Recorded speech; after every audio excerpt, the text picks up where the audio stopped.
Bom dia. Iniciando-se esse julgamento da primeira Câmara Julgadora do Tribunal de Impostos e Taxas do Estado de São Paulo, do dia 4 de junho de 2024, a qual está sendo gravada e será disponibilizada posteriormente.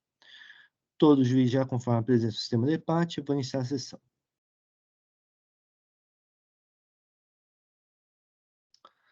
Temos 2 processos no dia de hoje. Vamos começar os trabalhos com o processo de rebate Agropecuária Limitada e recurso ordinário. É de minha relatoria. Só um momento que eu vou fazer o registro da presença da patrona.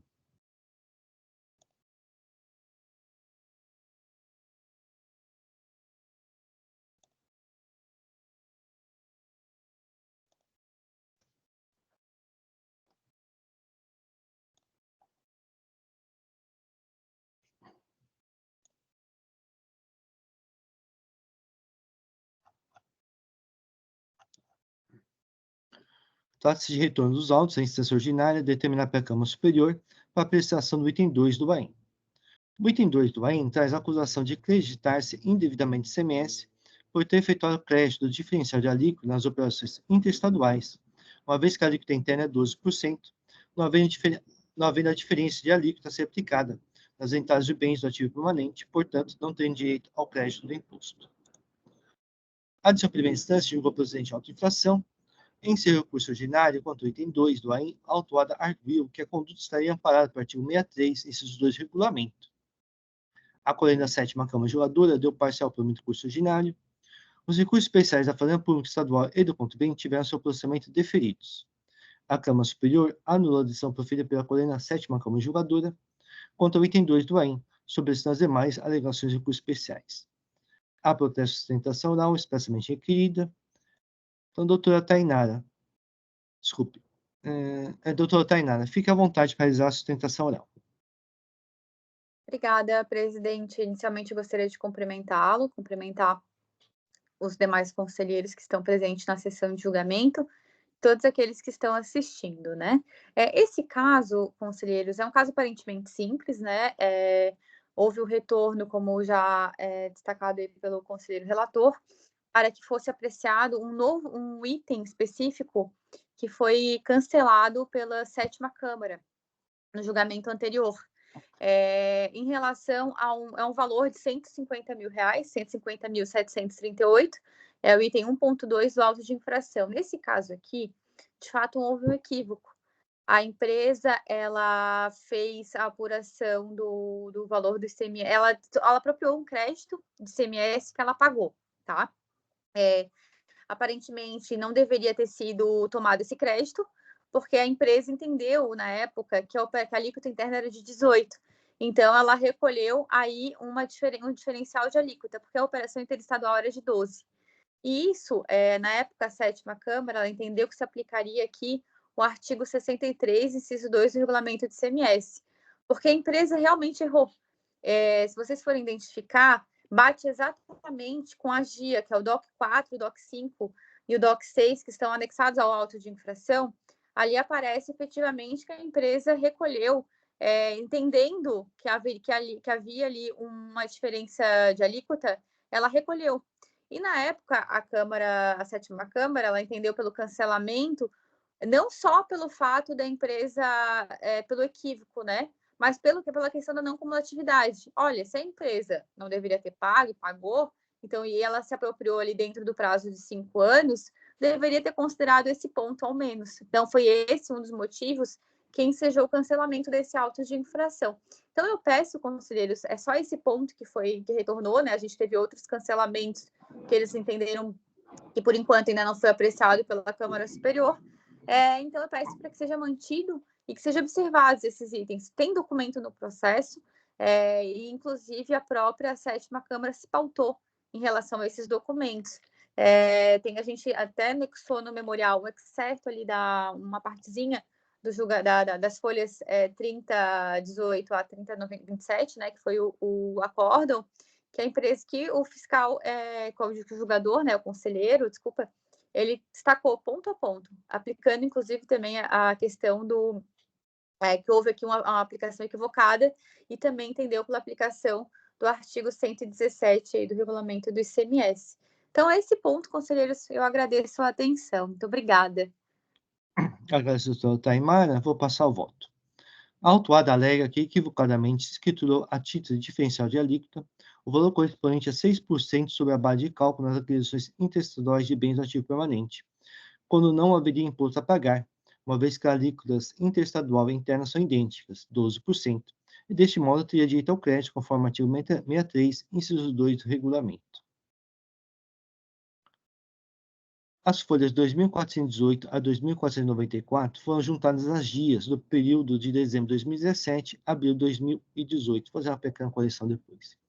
As folhas 2.495 a 2.503 foi apresentado demonstrativo elaborado pela autuada, indicando as parcelas, os valores autuados.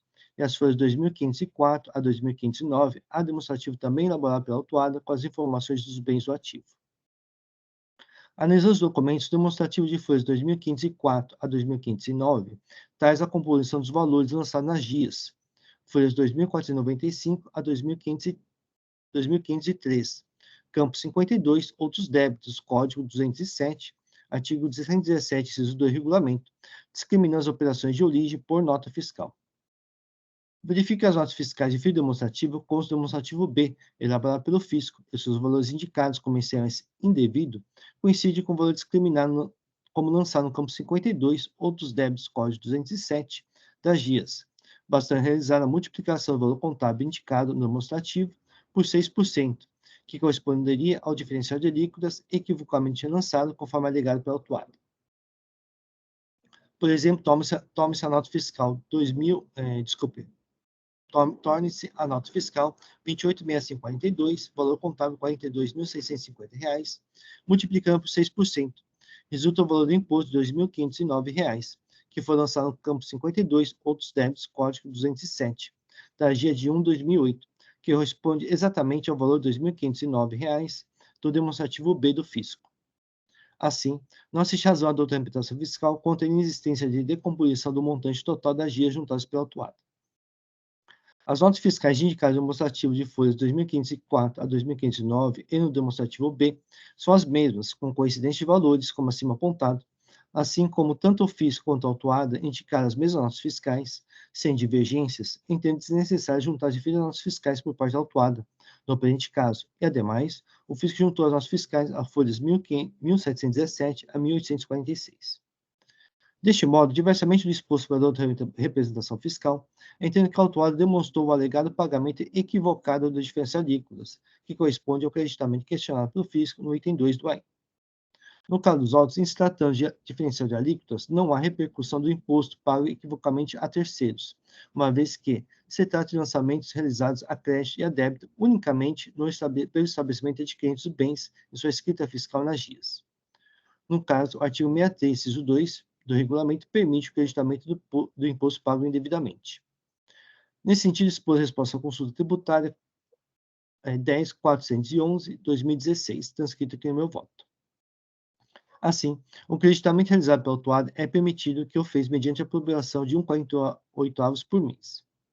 A origem do lançamento dos créditos das GIAs foi consignada pelo próprio fisco, abre aspas, por ter efetuado o crédito do diferencial de alíquota nas operações interestaduais, uma vez que a alíquota interna é de 12%, não havendo a diferença de alíquota a ser aplicada, folha azul, e como acima exposto, corresponde ao equivocado pagamento do imposto relativamente ao diferencial de alíquotas. Por fim, de acordo com o exposto, a autuada não confessou que efetuou equivocadamente o creditamento de ICMS, mas sim apresentou fundamento jurídico para tal creditamento, que perante as provas dos autos se mostram pertinentes. Destaque cancela integralmente nesse do item 2 do AI. Atendido determinado pela Câmara Superior, o recurso ordinário resta conhecido e parcialmente provido. É assim que eu voto. Esse é o momento que eu vou fazer uma pequena correção de erro de digitação.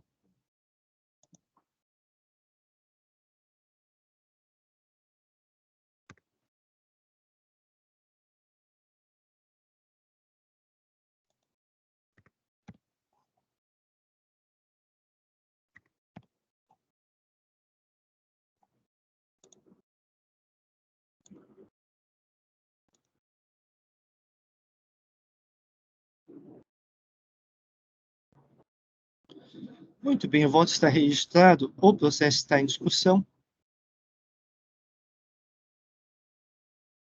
Não bem inscritos, vou encerrar os debates. Vou verificar o quórum de presença.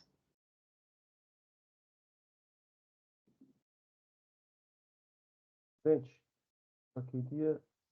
Sim, doutor Rafael. É que eu estou só confirmando de novo aqui para ver se eu não vi errado, mas parece que o doutor Eduardo participou dessa decisão. Ah, certo. Pode ser. Deixa eu ver. Vou Ah, sim, conferir. é verdade. Eu vi também, o doutor Eduardo participou dessa decisão. Acho Na que Câmara Superior, né? Eu Câmara vou reabrir os Superior. debates. Então, doutor Eduardo, há uma causa Mas de espera um pouquinho, impedimento do doutor. não, é que o que acontece? Tem um voto do doutor Eduardo aqui, mas foi juntado indevidamente pelo sistema, porque na votação final aqui eu só vejo Roberto, Valério.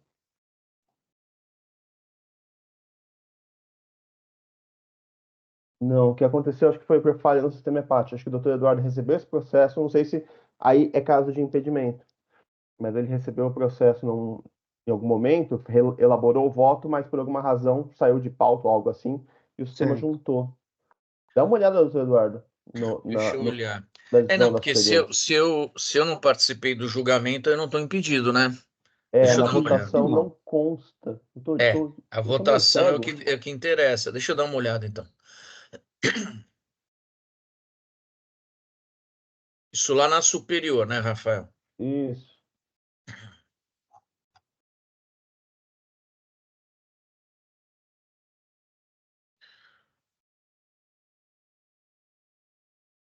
E olhando naquele extrato do processo, o evento é que número? Só para eu achar mais rápido aqui. Quando a gente tem Os documentos. o documento é, será Foi o que é o documento 113. 113? É o que eu estava achando, que tá outros documentos. Ah, porque tem primeiro um voto meu, vamos dar uma olhada.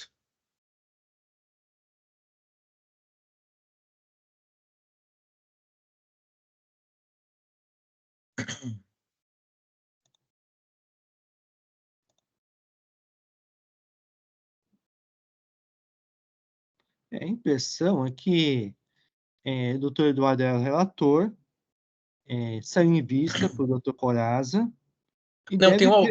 tem o Alberto Não, antes, sim, né? sim, mas antes disso, né? Antes disso, que eu vejo aqui, teve uma saída de vistas na superior pelo doutor Coraza.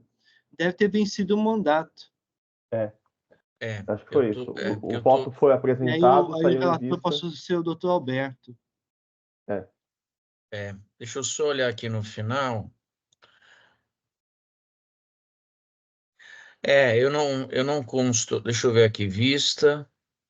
Não, eu não participei, já era com o pessoal novo na superior. Então eu posso. Tá bom.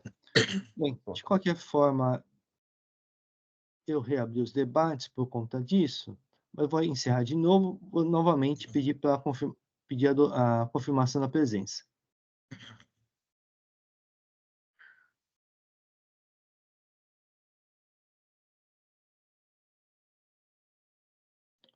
Todos confirmaram a presença, eu vou iniciar a votação.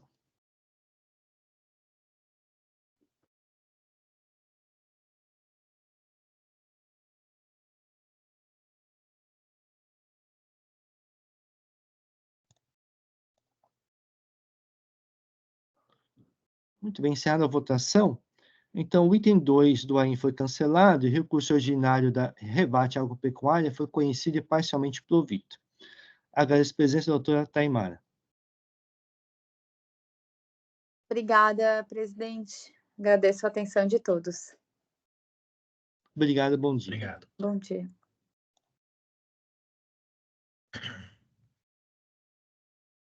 Passar para o processo de Companhia de Bebidas Ipiranga, recurso ordinário, também de minha relatoria. Só um momento que eu vou fazer o registro da presença do patrono.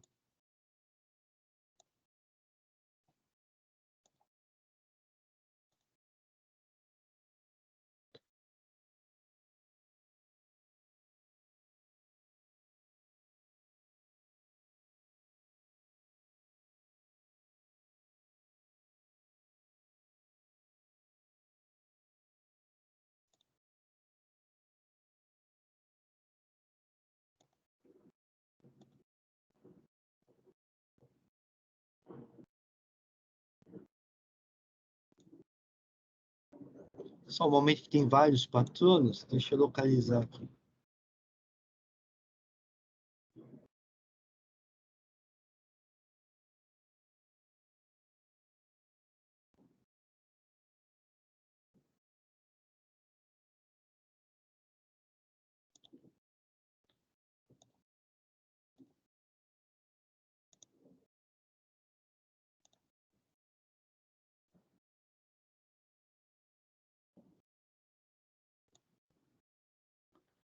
Muito bem, trata-se de retorno dos autos em instância ordinária determinado para a Câmara Superior para exame das questões subsidiárias postas no recurso ordinário. O contribuinte foi acusado de acreditar-se indevidamente ICMS em quantia superior àquela efetivamente cobrada na operação anterior.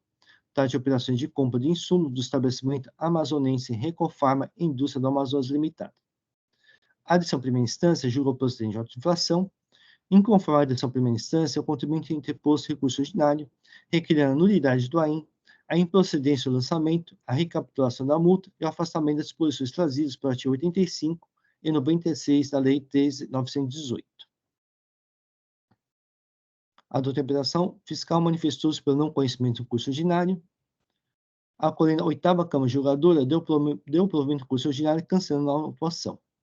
A Fazenda Pública Estadual interpôs recurso especial, cujo processamento foi deferido. A Câmara Superior restabeleceu a agência fiscal, limitou a aplicação do juros da taxa Selic e determinou o retorno dos autos à Câmara Julgadora para complemento julgado para exame das questões subsidiárias postas no apelo ordinário. A protesto de sustentação oral expressamente requerida. Doutor Fernando, fique à vontade para realizar a sustentação oral. Doutor Inácio, bom dia. Cumprimento também a todos os juízes, o doutor Rafael e também aí o doutor Oswaldo. Senhores, aqui, assim, vou ser bastante breve, até porque tem apenas um item que ainda pende de apreciação, depois da definição do mérito e também a questão dos juros, que é a capitulação da multa. Foi aplicada aqui, no caso, a alíquota H, que trata daquela hipótese. Na verdade, foi aplicada a alíquota J, que trata daquela hipótese residual de quando não houver previsão nos itens anteriores e a aplicação da multa de 50%. O que nós estamos pedindo é justamente a requalificação e aplicação da alíquota H, que é aquela que prevê a aplicação de uma multa de 50% do crédito cobrado, porque aqui nós estamos falando de uma operação em que houve a transferência de produtos do estabelecimento do vendedor que estava no estado do Amazonas para o contribuinte que está aqui no estado de São Paulo, em Ribeirão Preto. E nós entendemos que essa hipótese ela é mais adequada para a circunstância em que nós estamos falando, que é justamente crédito de imposto recebido em transferência de contribuinte estabelecido em outra unidade da federação, que é justamente a hipótese. E aí aqui a gente tem até aquela situação curiosa, porque na parte do mérito, né, até recentemente foi julgada a DPF a 1004, em que se entendeu que nessa situação específica o crédito não pode ser glosado pelo Estado de São Paulo, mas aqui nós tivemos aquela manutenção do entendimento pela Câmara Superior naquela sessão temática, e eu até coloco aqui para discussão se diante do que foi decidido pelo Supremo na DPF, que é uma decisão que tem efeito vinculante, se esse tema poderia até ser reaberto. Nós entendemos que sim, até por ser uma questão de ordem pública e para evitar a inscrição em dívida de um valor em relação ao crédito, né, o principal, de forma indevida, né, até porque se já tem essa decisão da DPF, é um valor que certamente será cancelado no âmbito do Poder Judiciário. Portanto, senhores, essas são as breves considerações que eu queria fazer aqui na oportunidade. Agradeço a atenção dos senhores e também fico aqui à disposição para qualquer esclarecimento de fato que se faça necessário. Agradeço, doutor Fernando. Vou passar o voto. Inicialmente, observe que a alegação preliminar de precariedade do trabalho fiscal foi julgada em conjunto com o mérito pela coluna 8ª Câmara Julgadora em verbis. Aí transcrevi esse trecho da 8ª Câmara Julgadora. No mérito, a Câmara Superior afastou a pretensão atuada e determinou a apreciação dos argumentos subsidiários que não foram apreciados. Assim, a matéria foi apreciada pela 8ª Câmara Julgadora e suas razões de decidir foram afastadas pela Câmara Superior, razão pela qual não é objeto da presente decisão, de acordo com o determinado pelo órgão superior. Também não serão apreciadas as alegações de mérito, uma vez que já houve a decisão da Câmara Superior, restando apenas os argumentos subsidiários não apreciados pela 8ª Câmara Julgadora. A autuada alega subsidiariamente a incorreta recapitulação da multa, requer a aplicação da linha H, inciso 2, artigo 85, elemento 6374. que diz o seguinte: crédito do imposto recebido em transferência de contribuinte estabelecido em outra unidade da federação. Não se razão autuada em sua pretensão. A inflação decorre de crédito devido em operações de transferência de mercadorias e não razão em transferência de crédito. São inflações de natureza diversa, uma vez que o crédito decorrente de operações de transferência de mercadorias decorre da não cumulatividade do imposto, regular a artigo 59 a 61 do regulamento, enquanto as transferências de crédito pressupõem que o crédito já exista na escrita fiscal do estabelecimento de origem, sendo permitido apenas nas hipóteses do artigo 70 a 70I, ou seja, crédito decorrente de entrada de bem destinado à integração tipo permanente, transferência de crédito para o estabelecimento rural de produtor ou para o estabelecimento cooperativo de produtos rurais, ou transferência de crédito do estabelecimento fabricante de açúcar ou etanol para o estabelecimento de cooperativa centralizadora de vendas que faça parte. No caso dos autos, trata de operações de transferência de mercadorias, preparações concentradas não alcoólicas para a elaboração de bebidas. Ou seja, além de não se enquadrar em nenhuma das hipóteses permitidas para a transferência de crédito acima expostas, a natureza da operação não é a transferência de crédito de imposto, mas sim a transferência de mercadorias. Assim, não procede a pretendida recapitulação da multa, estando ela correta e devidamente capturada nos termos da Lei 6374, artigo 85, inciso 2, a linha J.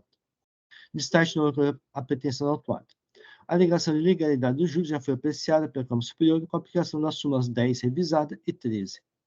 Atendida a determinação da Câmara Superior, conheço e dou parcial provimento do recurso originário apenas para limitar a aplicação dos juros sobre o montante do imposto e a multa à taxa Selic. Então, assim que eu voto. Só vou fazer o registro do voto.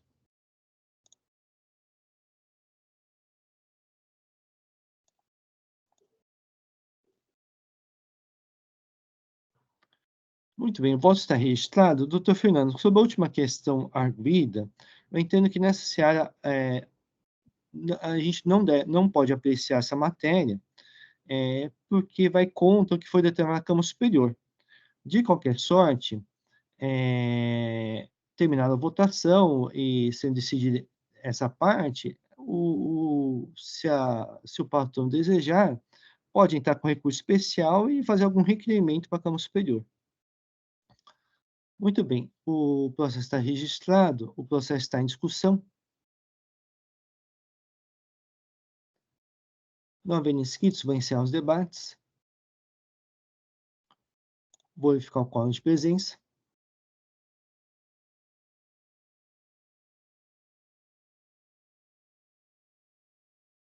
E vou iniciar a votação.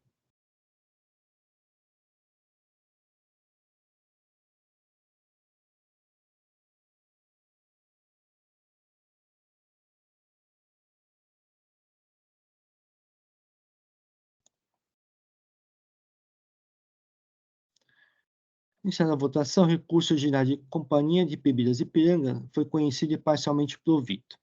Agradeço a presença do doutor Fernando. Um bom dia.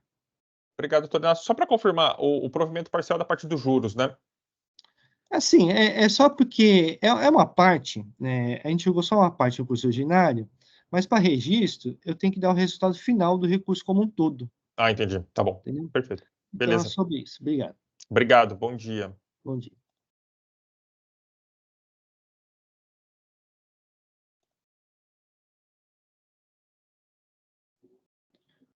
Muito bem, com isso encerramos o processo do dia de hoje.